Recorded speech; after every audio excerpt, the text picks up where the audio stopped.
Hola queridos amigos, bienvenidos a mi Story Channel. Desde hace mucho tiempo quería hacer un video con el tema que voy a tratar hoy y ustedes saben muy bien la visión que yo he manejado aquí en el canal y me moría de la curiosidad por saber si también este elemento, el llamado árbol de la vida, que lo encontramos en muchas culturas, no solamente en los escritos hebreo-arameos y en algunas ocasiones con nombres distintos, tal vez con términos distintos, pero siempre es ese árbol generador de vida. Tenía realmente curiosidad por saber si nos podría conducir a esas pistas que siempre he ido encontrando cuando profundizo en mis investigaciones respecto a todos esos conceptos y esos elementos que los antiguos, que los ancestros han mencionado tanto en sus escritos como también en sus expresiones gráficas o artísticas. Así que quise adelantar un buen trabajo en el canal para cubrir algunos temas que ya les había prometido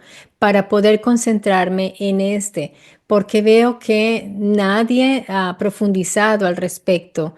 Digamos que en las conferencias de Mauro Biglino ha hecho algunas menciones respecto al árbol de la vida, claro que sí, porque él ha tratado el Génesis, pero no se ha concentrado mucho más allá, así que yo quiero ampliar lo que él ya ha planteado y además darle más soporte de argumentos y de informaciones para que nos quede más claro ese concepto que él mismo ha tocado. Y yo iniciaré con una pregunta. ¿Qué podría ser ese árbol de la vida? Entonces, hoy quiero compartir con ustedes una hipótesis personal que no presento como una verdad absoluta, sino como una invitación a la reflexión. Y como ya les mencionaba, se trata de ese enigmático árbol de la vida, el cual está presente en distintas culturas del mundo antiguo y su posible relación con la vida larga,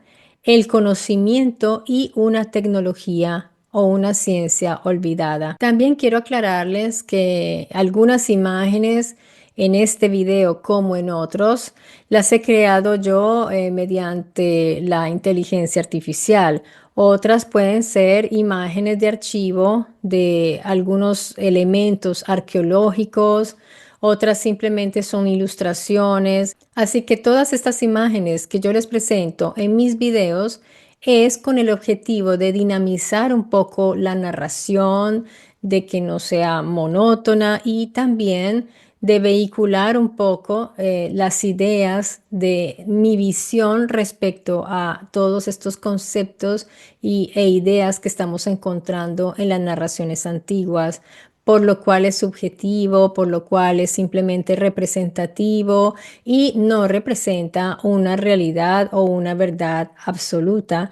Pienso que ustedes ya lo saben, pero algunas personas me han indicado y digamos, se han quejado porque yo pongo imágenes de tecnología en la época antigua, pero es que esa es mi visión de las cosas que les estoy presentando, así que no es que se las esté imponiendo, simplemente es un vehículo para poder explicar, narrar y qué mejor que las imágenes sin ningún objetivo de imponerles mis ideas. Pienso que la mayoría de ustedes lo han comprendido, pero es bueno aclarar. Y dicho esto, queridos amigos, no me queda más que dar inicio a esta información.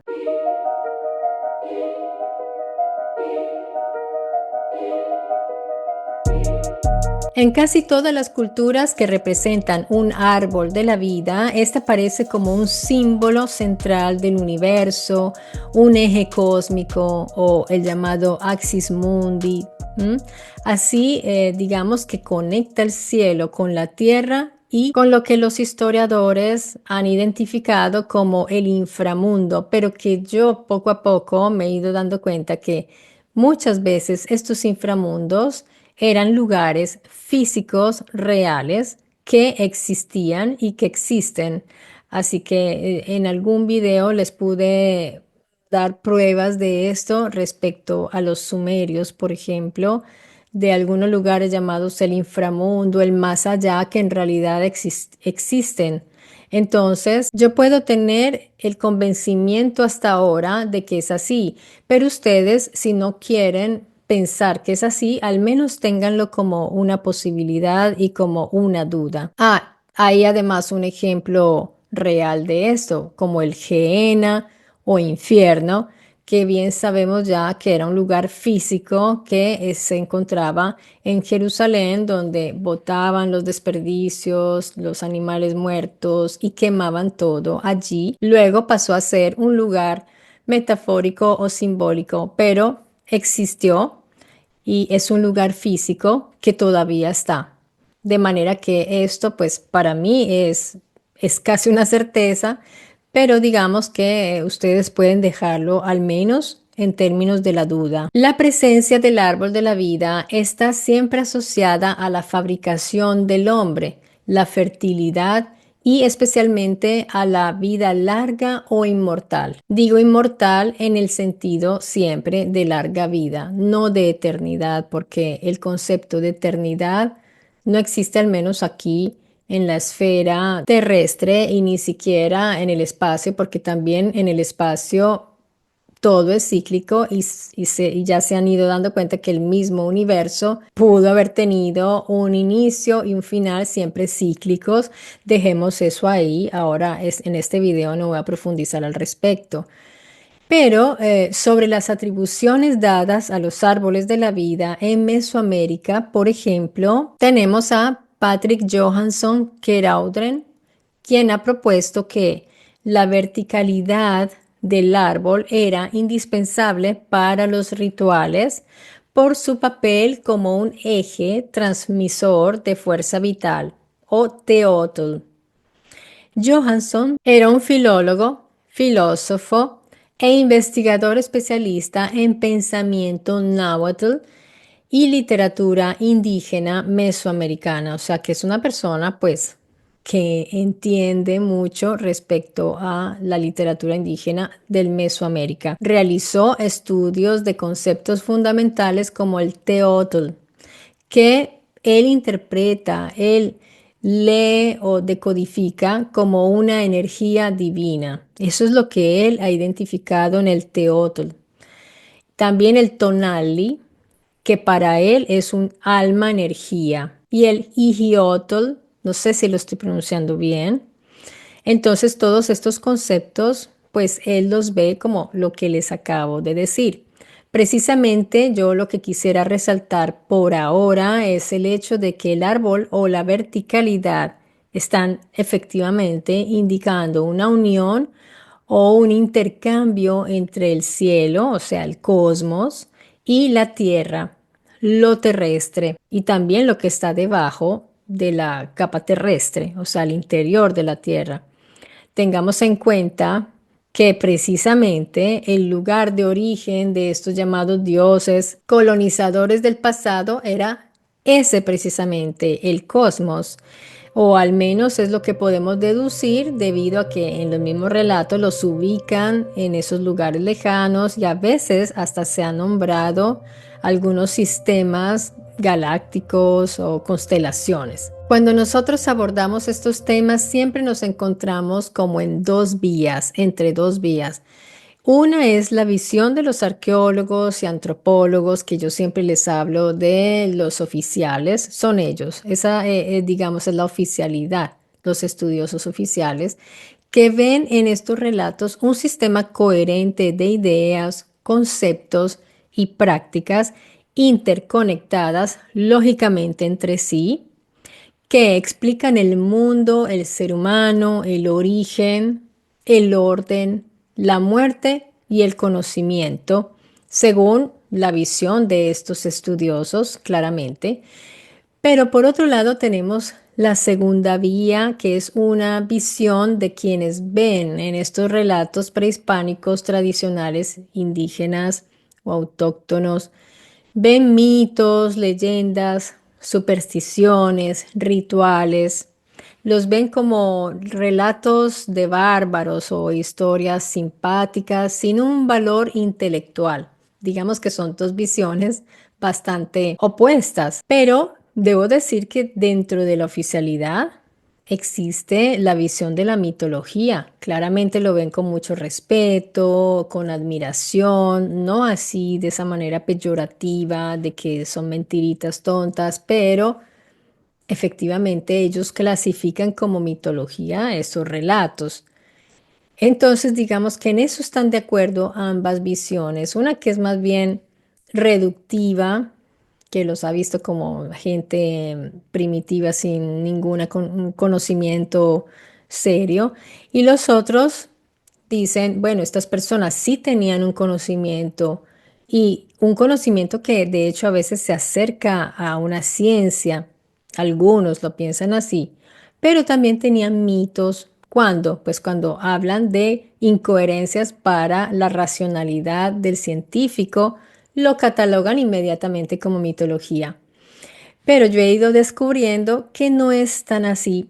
Entonces, yo hoy les voy a proponer esa tercera vía que siempre les propongo aquí en el canal. Es una vía que nos lleva hacia la historia no oficial, debido a que pues los oficiales nunca la van a aceptar y que yo siempre trato de hacer visible aquí en el canal, en cada video, porque de hecho se necesitan años de videos aquí en YouTube para poder irnos dirigiendo hacia las evidencias, hacia las posibles evidencias que yo he ido ya encontrando. Entonces, aprovecho en este momento, queridos amigos, para comunicarles que después de haber examinado la mayoría de textos antiguos, los llamados textos sagrados, las narraciones, las tradiciones de Medio Oriente, Asia, Occidente, de todos los lugares del mundo posibles, porque ya hemos visto algo del Mesoamérica, nos falta todavía lugares de América, pero también hemos visto, de hecho, de lugares del Norteamérica. Obviamente no podremos ver absolutamente todas las culturas, al menos al inicio. De pronto después retomamos estos relatos. Pero después de ver todas estas narraciones, quiero pasar a analizar, a concentrarme ya en las estructuras y lugares que realmente nos demuestran de un modo contundente que en el pasado se usaron tecnologías avanzadas. Pero cuando digo tecnologías avanzadas, son tecnologías que para ese tiempo se supone que no existieran, que no existen, a pesar de que todo el tiempo lo dicen las personas que se basan y que todo el tiempo se apegan mucho a los estudios de la ciencia oficial, que nunca se ha encontrado una herramienta tecnológica de esos tiempos. Pero yo también les he hablado sobre los estratos históricos que la Tierra ha sufrido, con cataclismos, con distintos casi extinciones de la vida y retomar durante millones de años, que es posible que sí haya habido otras civilizaciones, aparte de los que nos han visitado, porque claramente, según los tiempos que se empiezan a narrar desde los inicios de la escritura, y allí entonces hay que pensar que es una historia más cercana a nosotros. Por lo cual la gente dice, entonces, ¿dónde están esas herramientas? ¿Dónde está todo eso? Eso lo vamos a ir analizando, pero desde ya les indico que cuando estos sujetos venían, no es que venían en millones de personas, seguramente se llevaban sus cosas y algunas cosas sí debieron haber quedado, cosas que de hecho se dice, algunos dicen que se han encontrado y que existen, pero a mí no me consta, no tengo pruebas de esto.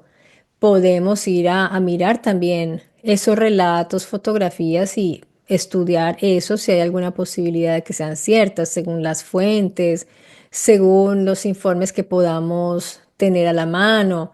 Ahí tendremos que meter mano un poco digamos, a ese terreno, territorio de la ufología, porque ellos se han interesado más en en esos aspectos.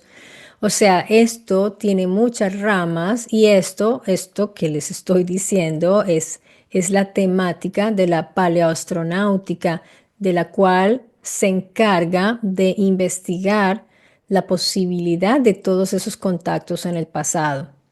Entonces, amigos, para no alargarme mucho en este paréntesis, pues ya les doy este anticipo de cómo voy a estructurar yo el canal para que entiendan que por ahora estamos aquí, pero después vamos a pasar a esa otra etapa que es concentrarnos en las estructuras, en los lugares físicos del mundo que nos prueban. Ya lo hemos visto, pero no todo y no los más impresionantes. Entonces, retomando el pensamiento mesoamericano, yo me hago una pregunta. ¿Podría el núcleo del teotl, o sea, la esencia de este teotl, esconder algo más que el significado de energía, como siempre llaman, una energía? ¿Pero qué energía? Yo pienso que sí. Y esto ha sido objeto de estudios serios, aunque muchas veces opacados por traducciones simplificadas como Dios, que es lo mismo que han hecho con los escritos de todas las culturas, pues el Mesoamérica no se ha salvado. Teotl, en náhuatl, se ha interpretado a partir de sus usos contextuales. ¿Y cómo lo han interpretado? Lo han interpretado como una energía sagrada, como lo divino y lo que da vida y transformación. Sin embargo, no hay un consenso definitivo sobre su raíz. Algunos vinculan la raíz de Teotl con Tetl, que es piedra, u Otl, que es reverberación, movimiento. Miren qué interesante. Y uno podría pensar, dos cosas tan opuestas, la piedra y la reverberación y el movimiento. Pero ya hoy que conocemos un poco más sobre la materia y cómo funciona, cómo se estructura y que está en continuo movimiento, ya una piedra no es un objeto inerte, muerto, realmente está en continuo movimiento. También hay reverberación. Entonces no es tan alejado del significado. Teotl podría estar describiendo un patrón dinámico de organización y generación. Miren qué interesante, más que una entidad estática.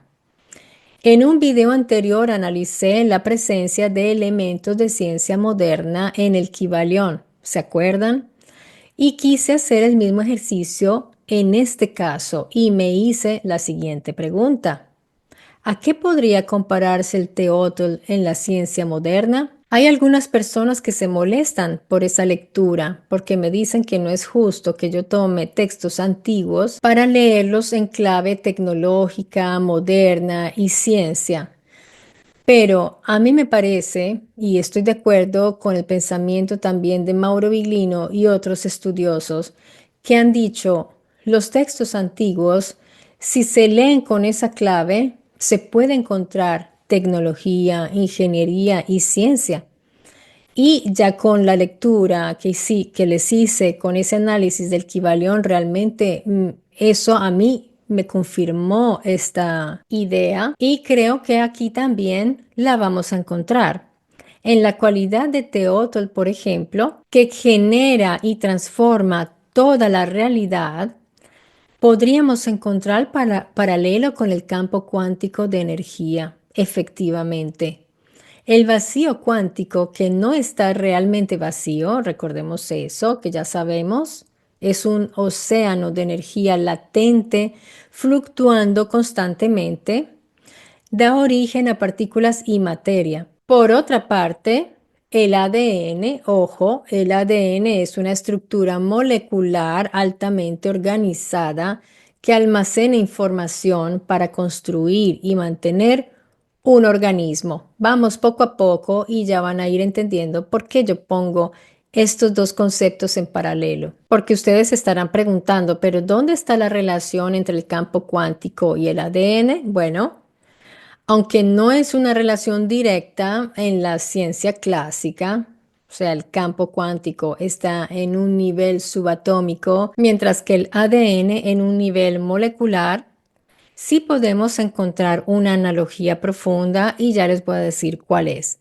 En el concepto cuántico tenemos las mismas leyes para todo, pero que produce múltiples organismos distintos. Entonces, bajo el concepto cuántico hay una inteligencia estructurante invisible, mientras que en el campo genético tenemos un patrón de codificación ordenado, no aleatorio. Quiero aclarar que lo de la inteligencia estructurante invisible es algo que para mí es una certeza por lo que he ido viendo, pero no está dicho que sea así. Todo esto son teorías científicas que están en proceso.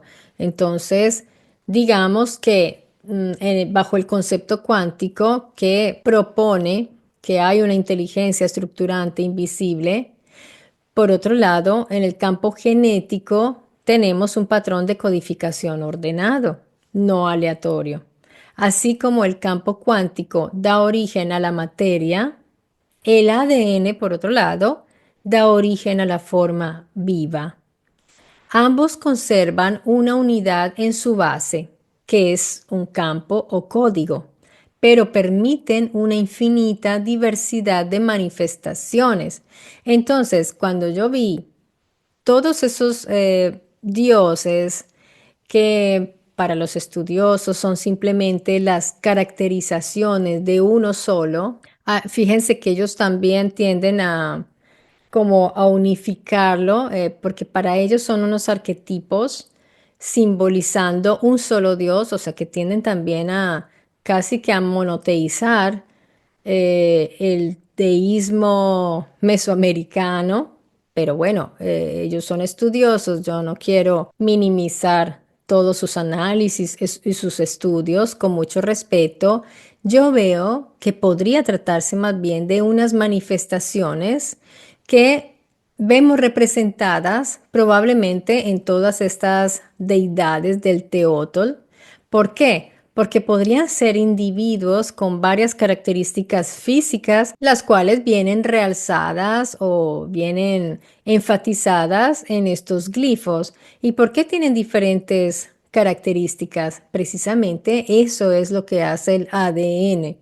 Es una variedad de genotípica que viene de una base, pero que hay variedad genotípica. Y algo que me parece curioso, que es solo una mía observación, que puede tener ningún valor, así que no la tengan en cuenta ni siquiera, pero me llama la atención que en algunos glifos veo como unas cadenas que nos conducen visualmente a al aspecto del ADN. Es muy curioso y esto lo he visto en los sumerios y en otras culturas también. También en algunos jeroglíficos egipcios que en realidad ellos lo identifican como una cuerda, pero es, hagan de cuenta, la cadena del ADN. Pero eso es una impresión mía que no tiene ningún valor. Entonces yo me pregunto, ¿y si el teótol fuera el patrón oculto del ADN?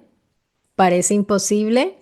Bueno, vamos a verlo. En su cualidad de manifestación en distintas formas, el ADN o código genético universal viene de una misma base, pero produce múltiples expresiones fenotípicas, como les había dicho. El teótol tiene polaridades complementarias. Eso podría ser el hometeótol, como la doble hélice del ADN o el equilibrio entre materia, antimateria, yin-yang en física teórica. Si Teotl era entendido como lo que estructura y anima la vida, entonces su comparación con el ADN o incluso con la programación genética prebiológica como un principio formador, como lo identifican los estudiosos, no es descabellada. Quizás Teotl no era un mito, sino una forma arcaica de nombrar lo que hoy estamos empezando a describir como código genético universal, o sea, un campo unificado o inteligencia estructurante del cosmos. De esto ya se está hablando bastante, como hay una inteligencia estructurante del cosmos y ahí viene nuevamente la teoría de una simulación o de que vivimos en una especie de programa, por decirlo de alguna manera. Entonces, miren que estos relatos, pues, podrían estar hablando ya de esto. ¿En qué otras tradiciones del mundo encontramos el árbol de la vida? Por ejemplo, en la tradición hebrea, judía, con la Cábala, y ahí el árbol se llama Etz Chaim y su significado es estructura mística del universo y del alma. Ustedes saben cómo es la lectura de los cabalistas. Están las 10 sefirot conectadas como ramas. Está la fuente que es el Zohar, que son textos cabalísticos de alrededor del siglo XIII después de Cristo o de la era común. Y podemos decir ya que estos son textos tardíos, o sea que pues no es pensamiento hebreo como lo era en la época más antigua, sino una tradición mística judía medieval. O sea que pues no me voy a basar en esto, pero es bueno ponerlo como para ubicarnos también cronológicamente dónde se ubican estos árboles de la vida. Esta visión del árbol de la vida es medieval, entonces es tardía, como les decía, y mística, por lo cual ya su significado ha sido moldeado según el pensamiento judío ya helenizado. Entonces no me interesa y no vamos a profundizar al respecto. Aunque la tradición bíblica y la cabalística pertenecen a una misma cultura, cuando hablan de un árbol de la vida, o sea, el Etz Chaim, lo hacen en contextos muy distintos y en épocas separadas por más de 1000 años. Así que, amigos, tengan eso en cuenta para que no confundamos el árbol de la vida del Tanaj con el árbol de la vida de la Kabbalah, que ya es otra cosa. Para mí, la Kabbalah es como si fuera el Nuevo Testamento hebreo. O sea, perdón esa comparación, pero es que es como, sí, es algo muy distinto a lo que es el Tanaj. La tradición más antigua documentada del árbol de la vida sería la sumeria. Así que aquí sí hay que detenernos. Data de alrededor del 2600 al 2500 antes de la era común, con relieves donde aparece como símbolo entrelazado con deidades y se trata de un árbol sagrado entrelazado con figuras humanas y divinas, frecuente en relieves asirios. Lo asocian con la fertilidad, el orden cósmico y la conexión entre dioses y hombres. Otra nominación del árbol de la vida también es tardía, es la islámica, donde aparece en el Corán en el siglo VII después de Cristo. En el arte asirio, por ejemplo, especialmente en los relieves del palacio de Ashurnasirpal II en Nimrud del siglo IX antes de la era común, se representa un árbol sagrado estilizado, a menudo flanqueado por dos figuras que pueden ser humanas o los genios Apkallu. Las figuras que lo acompañan suelen realizar gestos rituales. Rituales, no sabemos qué está sucediendo allí. En las fuentes donde yo busco dicen rituales, pero habría que ver si es un ritual o es como si yo les hago la foto de dos científicos en un laboratorio y dentro de 2000 millones de años la encuentran por ahí en una foto vieja que se conservó por algún motivo y dicen que estaban haciendo un ritual. O sea, si vemos una imagen, no podemos saber de qué se trata, pero esa es la lectura que hacen siempre los arqueólogos. Ya con ese gesto ritual lo están encasillando. Yo diría que están realizando un gesto que podría ser la aspersión de algo, porque tienen en la mano un cono o un cubo. No es un cono, en realidad es una piña y el cubo es como una bolsita. Esa bolsita es un gran enigma, yo ya he hablado de esto de una manera especulativa porque nadie sabe qué es. Entonces, simplemente podemos lanzar hipótesis. Y en este caso, si están realizando algo allí, debe ser un contenedor también o algo. Y esto es algo que llevan siempre los antiguos astronautas, los sabios, los genios, los dioses, en fin, según los nombres que les quieran dar, siempre tienen esas bolsitas que de hecho hasta en Göbekli Tepe las vamos a encontrar. Así que eran muy importantes. Hay alguien que dice que era para de hecho, realizar una aspersión, como decía allí en la información, pero podría ser otra cosa, como por ejemplo algo que siempre debían llevar con ellos, como lo eran las maletas, como lo son hoy las maletas de los astronautas, de las cuales no pueden ellos prescindir de este maletincito, porque allí había elementos que necesitaban, creo que era para su oxígeno, no recuerdo bien, pero... En fin, es una interesante conexión. De modo que allí están haciendo algo que los estudiosos dicen una bendición, una purificación, un ritual. Yo lo dejo abierto porque todavía no se sabe. Aunque no se dispone de textos literarios que describen este árbol directamente, su presencia constante en el arte sugiere la importancia simbólica en la cosmovisión mesopotámica. Nuevamente, vamos al símbolo, cosmovisión. Yo lo dejo abierto. Vamos a ver. En el relato sumero-acádico, el árbol sagrado tenía relación con seres celestes y sabiduría y conexión con el cosmos. Era fuente de poder y orden.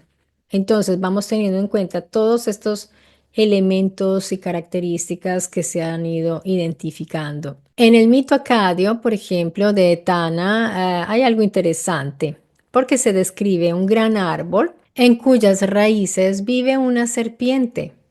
Esto quise resaltarlo aquí, incluirlo, perdón, porque hay una serpiente y en la copa un águila. Esos dos elementos son muy importantes para los antiguos, porque de hecho está aquí hablando del árbol.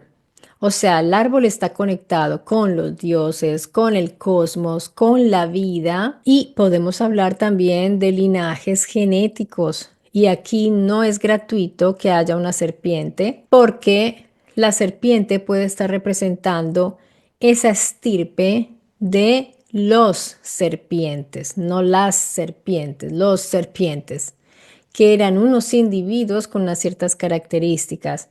Eran los científicos, eran los que sabían, eran personas de ciencia y que a esa estirpe pertenecía muy seguramente Enki, que es representado muchas veces como mitad serpiente, mitad humano. Y vean aquí el águila que representaría esa estirpe o linaje que vendría a ser Enlita, o sea, de Enlil. Esto es una teoría interesante que nos expuso Max Caranzano y que yo quiero volver a traer aquí, porque siempre vemos la serpiente y el águila ahí, confrontándose. O el águila tiene a la serpiente por las patas o la tiene en el pico. Lo curioso es que muchas personas en YouTube relacionan a la serpiente como si fuera la estirpe judía cuando en realidad los mismos judíos aborrecen la serpiente, la ven como negativa. Eso es lo que yo veo. Para ellos la serpiente significa un animal feo y representa como el mal en su percepción actual del mal. En cambio, el águila para los hebreos era, recordemos que comparaban a Yahvé con el águila. Siempre habla que Yahvé es como el águila que cuida sus polluelos, que los lleva en sus patas, que los cubre con sus alas. El águila era Yahvé.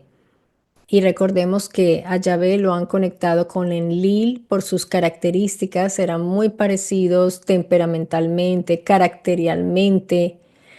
Y en cambio el serpiente, que sería el opositor de Yahvé, que quería que los humanos supieran, pudieran ser autónomos en su reproducción. Ahí le dañó todo el plan a Yahvé, que Él pensaba de pronto que no se pudieran reproducir todavía. Y si ya lo llevamos a los textos originales, que son los sumerios, es más claro aún que Enki lo que quería era que los humanos pudieran ser autónomos. Enlil no le importaban mucho los seres humanos en ese sentido, él no los veía así. En cambio, Enki era un poco más cercano en ese sentido y quería que ellos pudieran poderse también reproducir y estaba como muy pendiente de estos humanos y los intervino junto con su hermana y consorte. Así que miren que para mí es un error, con todo respeto de mis colegas en YouTube que creen que la estirpe de la serpiente son los judíos, es al revés. Los judíos están bajo el poder del águila guerrera. Recordemos que el águila siempre representa la guerra, es un animal que representa el poder y la guerra, mientras que la serpiente representa un conocimiento profundo, una sabiduría, y los judíos odian la serpiente. Y en realidad no es la serpiente, sino que es el linaje de los serpientes, de los que conocían, de los que querían que la humanidad supiera, pero que digamos que el linaje del águila guerrera, que se impone y que es más bien sanguinaria, no le conviene esto, porque le conviene que el resto sean ignorantes. Así que miren que hay muchos modos de ver estos relatos, pero con sustentación. Y yo lo que noto en estos relatos es que es al revés, que los judíos no son esa serpiente, no son el linaje de, de los serpientes, ellos son el linaje de los que están abanderados por el águila guerrera, que es un animal de guerra. De hecho, en todo estandarte de guerra lo ponían. En el pasado la usaban mucho como la representan, no ponen el serpiente, la serpiente no la ponen, ponen el águila. Entonces, retomando, qué pena con ustedes, en el mito acadio de Tana se describe este gran árbol donde vivía en sus raíces una serpiente. Recordemos que la serpiente como animal está muy arraigada a la tierra también y el águila en la copa, porque el águila es un animal que vuela. Así que vemos dos representaciones de dos linajes de deidades si lo vemos bien. Es muy interesante esto en realidad. Ahí está Enlil como águila y la serpiente como Enki. Entonces ambas criaturas hacen un pacto de amistad, pero el águila rompe el acuerdo al devorar a las crías de la serpiente. Se le comió las crías. Como castigo, la serpiente informa al dios Shamash, quien ayuda a la serpiente a vengarse. Más adelante, el héroe Etana, que es bien interesante este relato, busca el árbol para encontrar la planta del nacimiento y con la ayuda del águila asciende al cielo. Recordemos entonces bien, tengamos en cuenta estas historias de los linajes y recordemos también que es muy curioso que el supuesto alunizaje tenía como símbolo el águila y lo que dijeron, yo les hice un post al respecto porque cuando llegaron supuestamente a la luna, entonces dijeron que ya el águila había aterrizado. Están haciendo alusión a esta narración de Etana, pero de una manera criptada porque la gente no sabe, no hace estas conexiones. ¿Cuántas personas conocen la narración acadia de Etana? Entonces, es interesante cuando ya uno se informa y ve estas cosas, puede hacer las conexiones. Tengan siempre presente entonces que para la cultura hebrea la serpiente tiene una connotación negativa, en cambio el águila es positiva. Así que pues quienes hablan de que ellos son los hijos de la serpiente, nada que ver.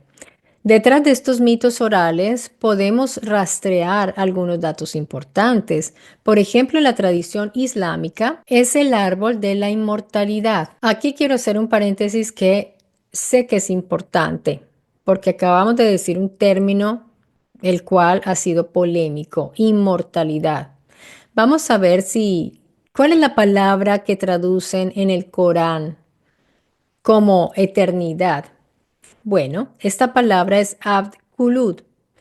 ¿Se debe traducir abd kulud como eternidad en el Corán? No necesariamente. Y muchos arabistas, pongan atención, y estudiosos modernos del Corán recomiendan precaución con la palabra eternidad, al igual que ocurre con olam en el hebreo. La confusión viene de que en traducciones religiosas se suele absolutizar lo que puede haber sido un término relativo o contextual. En árabe no existe un solo término que signifique eternidad absoluta en el sentido filosófico griego, como lo es en griego aeternitas o aionios. Kulud viene de la raíz KHLD, son solo consonantes, que significa permanecer, durar mucho tiempo y no envejecer. Ya vamos acercándonos a las pistas sobre el árbol de la vida. Entonces, Ad Kulud no implica necesariamente eternidad infinita, puede significar simplemente una duración muy larga, indefinida, es decir, sin final previsible. Lo mismo sucede con el adverbio abadan en árabe clásico, el cual no equivale exactamente a eternidad metafísica, sino a un sinfín visible. No podemos ver el final. Ya lo he hecho con la comparación de la mosca efímera con las almejas que duran más de 500 años. Así que puede implicar una duración sin término, pero no necesariamente sin posibilidad de cambio, o sea, se puede morir. El árbol de la vida aparece en el Corán como el árbol prohibido en el paraíso, similar al relato bíblico. En la tradición hindú, la fuente es el Bhagavad Gita en el capítulo 15. El árbol de la vida en la Biblia hebrea hace su aparición alrededor del siglo X antes de la era común, en los textos del Génesis atribuidos a la tradición yavista o sacerdotal. El árbol de la vida aparece en el jardín del Edén o en el Gan Eden, junto al árbol del conocimiento del bien y del mal. Su función es literal, según lo que yo veo, porque otorga vida eterna si se come de él. Está en Génesis 2.9 y 3.22. Ha sido interpretado como un elemento mítico teológico dentro de un relato de origen. Aunque usan el mismo nombre Etz Chaim, el árbol de la vida bíblico y el cabalístico, como ya les dije, son dos cosas diferentes. El árbol de la vida o Yashe en la cosmovisión maya sí aparece tanto en ilustraciones como en textos jeroglíficos, aunque estos últimos son más escasos y fragmentarios debido a la destrucción de códices y monumentos, desafortunadamente. Los mayas usaban una escritura glífica, era logosilábica, y el concepto de árbol cósmico aparece en estelas y monumentos con glifos como en Copán, Quiriguá, Palenque y Yaxchilán. También aparecen códices precolombinos, especialmente el códice de Dresde, aunque más en forma simbólica que narrativa. También en relatos posteriores escritos por los propios mayas en lengua vernácula, con alfabeto latino como el Popol Vuh del siglo XVI, donde el simbolismo del árbol se entrelaza con la cosmología quiché. Entonces, amigos, a lo largo de esta investigación ya hemos visto cómo distintas culturas separadas por miles de kilómetros y siglos hablaban de un árbol de la vida, un elemento que da acceso a la vida larga o activa la fertilidad y la regeneración. Hasta aquí, la mayoría de los estudios lo han abordado desde la simbología religiosa o mitológica, como bien sabemos. Sin embargo, yo les voy a proponer una hipótesis alternativa. Comencemos por preguntarnos, ¿y si el árbol de la vida fuera una forma antigua de referirse de manera análoga a una tecnología física real con capacidad de preservar, generar o prolongar la vida humana?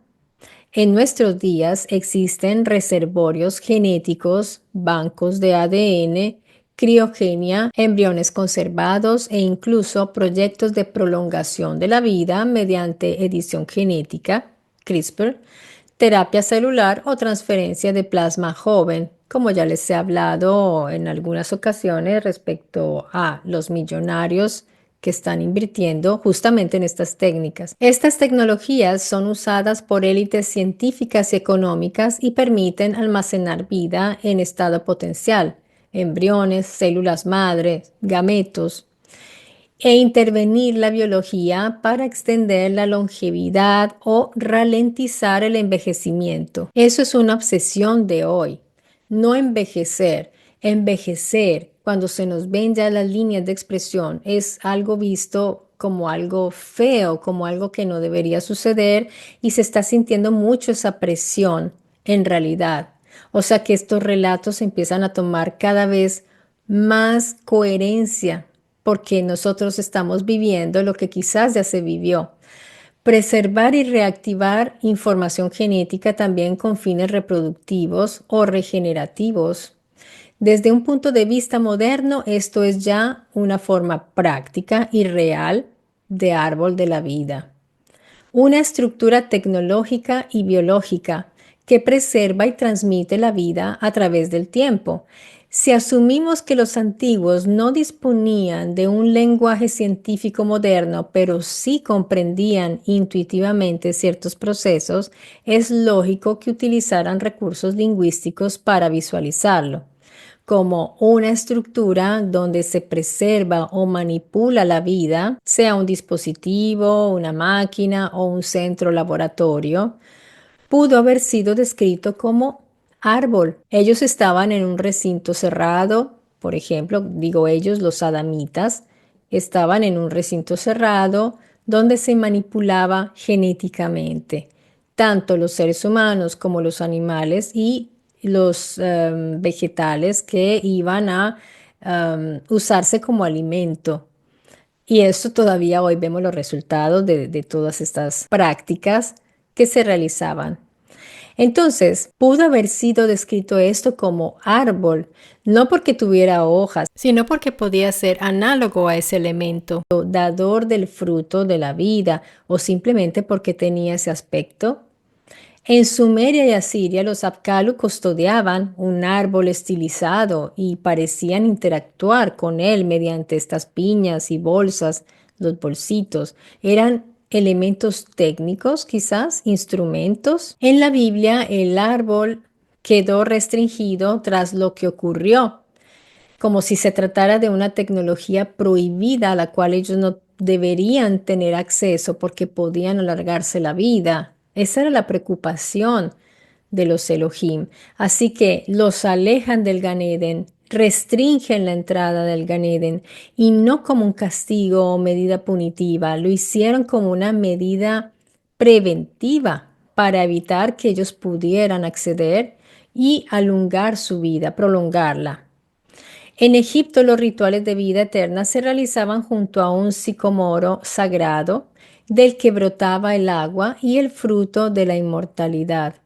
El líquido, los líquidos, los fluidos están muy relacionados con la vida. ¿Por qué entonces llamarlo árbol? Bueno, si asumimos que los antiguos no disponían de un lenguaje científico moderno, entonces quizás lo llamaban árbol porque era lógico que utilizaran metáforas visuales. Un árbol tiene raíz, origen, tronco, canal y ramas, división o diversificación. Sus frutos se asocian a la descendencia, la fertilidad, la vida.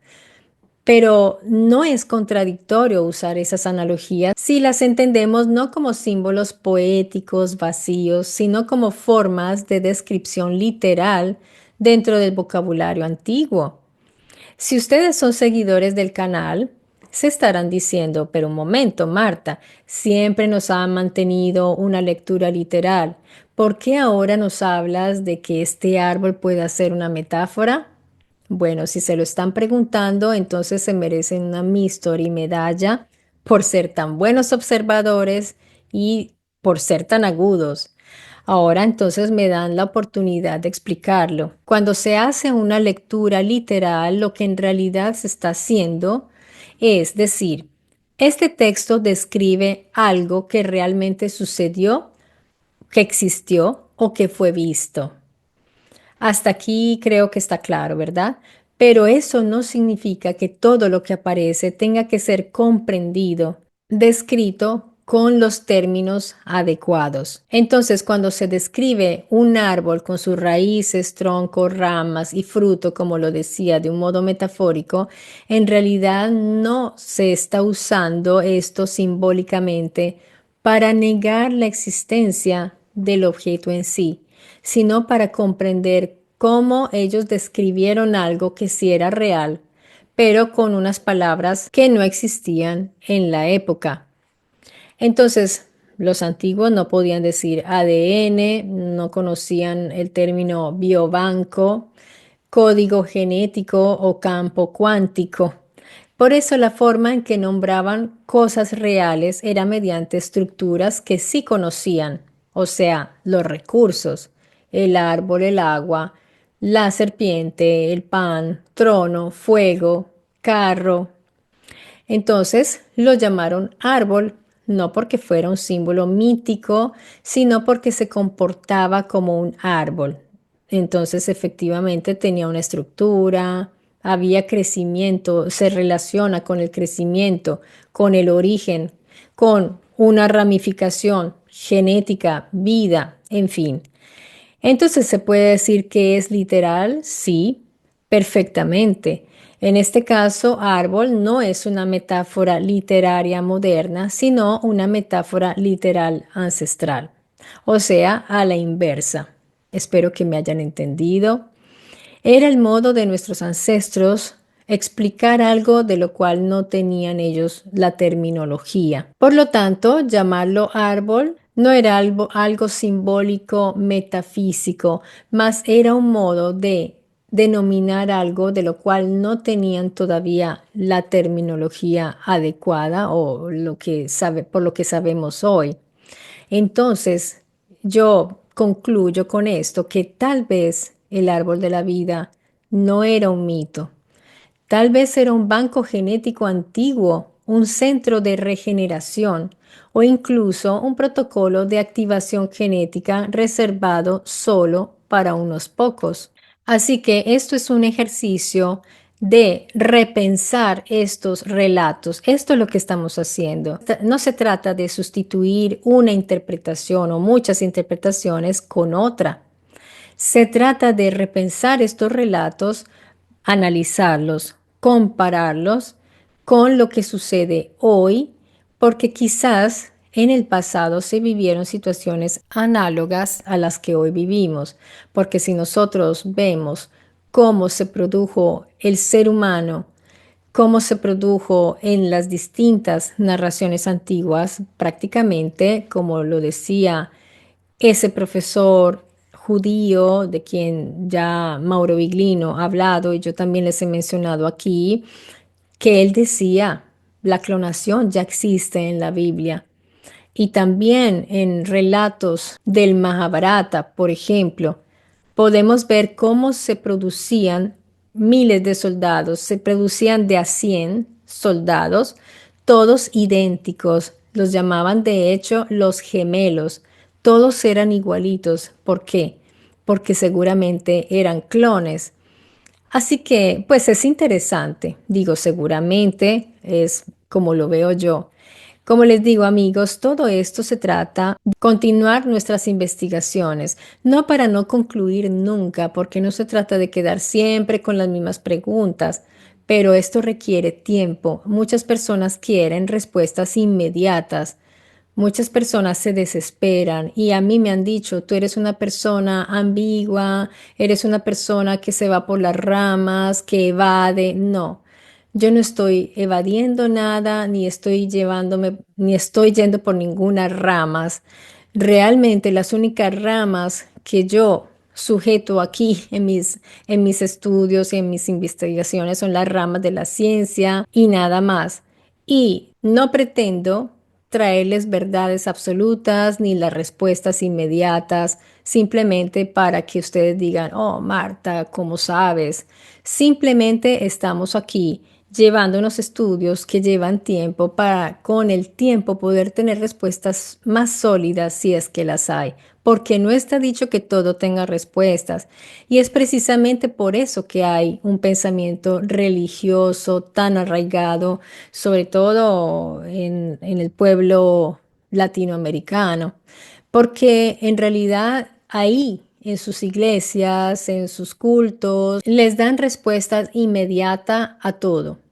Todo tiene una respuesta y está ya configurado y eso les da confianza y esa es la zona de confort.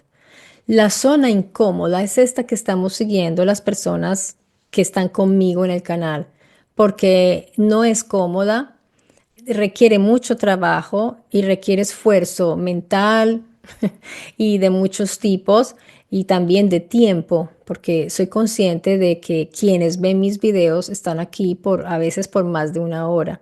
Así que amigos, pues aprovecho para darle las gracias a todos quienes se han quedado hasta aquí. Les mando un gran abrazo, un beso enorme también, sobre todo a los miembros del canal que ya forman parte de la familia Mystery Channel, que me dan su apoyo. Muchísimas gracias. Gracias a ustedes también. Y a todos por darme ánimo con sus comentarios. Realmente ustedes han sido un motor muy importante para continuar. Y con esto me despido, amigos. Nos vemos muy pronto aquí en Mystery Channel. Cuídense mucho.